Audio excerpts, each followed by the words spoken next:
وإذ قال لقمان لابنه وهو يعظه يا بني لا تشرك بالله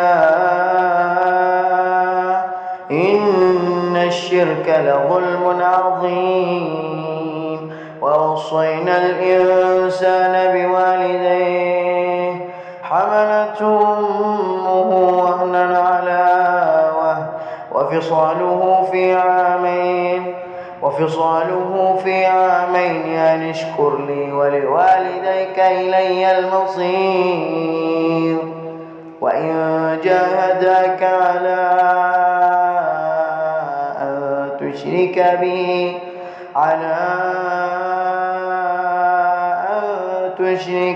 ما ليس لك به علم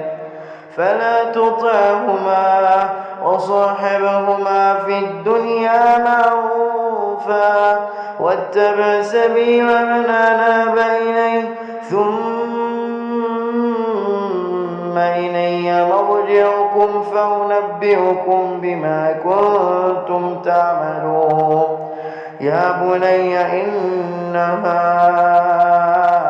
إن تك مثقال حبة من خردل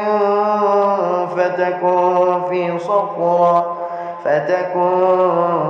صخرة أو في السماوات أو في الأرض يأت بها